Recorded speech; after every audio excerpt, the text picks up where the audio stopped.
Hook. He jumped from a Boeing 727 into a stormy night with $200,000, and no one has ever found him, or his body, to this day. Hook End, November 24th, 1971. Thanksgiving Eve, Portland, Oregon. A man in a dark suit and tie boards Northwest Orient Airlines, Flight 305 bound for Seattle. He looks ordinary.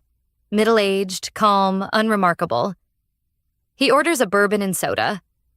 Pattern interrupt. He lights a cigarette. For 30 minutes, nothing unusual happens. Then he passes a note to the flight attendant, Florence Schaffner. She thinks it's a lonely businessman trying to flirt. She puts it in her pocket without reading it. He leans in and says, "Miss, you'd better look at that note. I have a bomb." Cliffhanger. That note is now one of the most famous artifacts in FBI history. It read, "I have a bomb in my briefcase. I will use it if necessary. I want you to sit next to me." Schaffner does. She describes him as calm, polite, almost apologetic. Pattern interrupt. He orders another drink. He shows her the bomb, a red cylinder with wires connected to a battery. It looks real. The flight has 36 passengers and 6 crew members. The captain, William Scott, is alerted.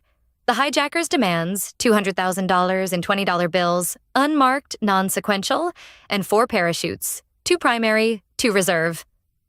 Cliffhanger.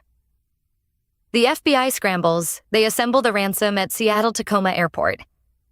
The money is recorded. Every serial number.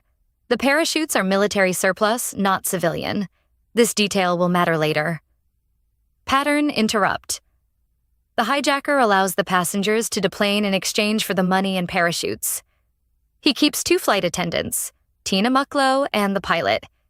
He then orders the plane refueled and gives new instructions.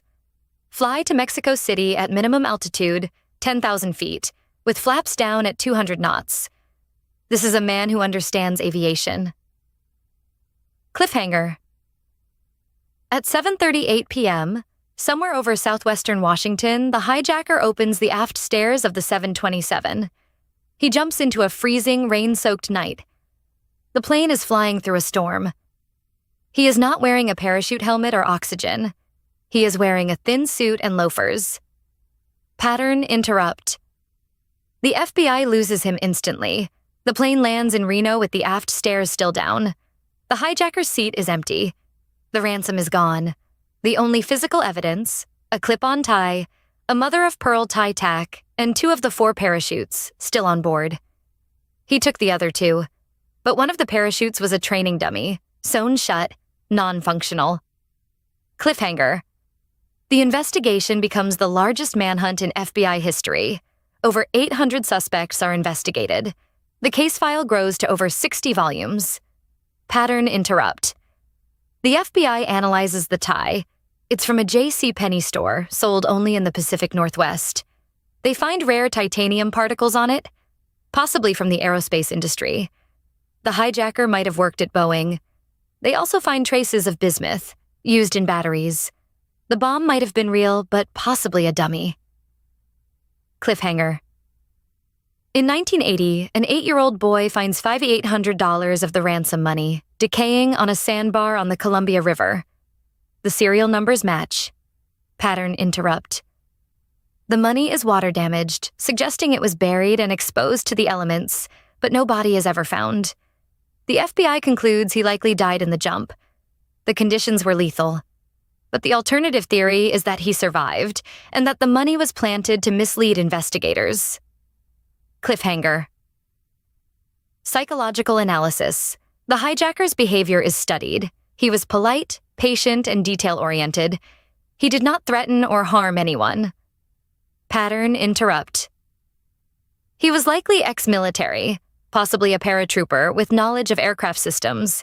He chose a 727 specifically because it had an aft stairway that could be deployed in flight. He knew the plane's limitations. He knew the weather. He knew the FBI's procedures. This was not a random act. Cliffhanger. Suspects emerge over decades. Richard Floyd McCoy, a Vietnam veteran and former paratrooper who committed a near-identical hijacking in 1972. He was caught, convicted, and killed in a prison escape attempt. But the FBI later excluded him due to physical differences. Pattern interrupt. Other suspects include Kenneth Christensen, a former Army paratrooper who worked for Northwest Orient as a flight attendant. He had access to the plane, knew the procedures, and his physical description matched, but his family denied it. Cliffhanger. In 2016, the FBI officially closed the case, citing lack of actionable leads, but they still maintain the evidence. The case remains open in the sense that new tips are occasionally investigated.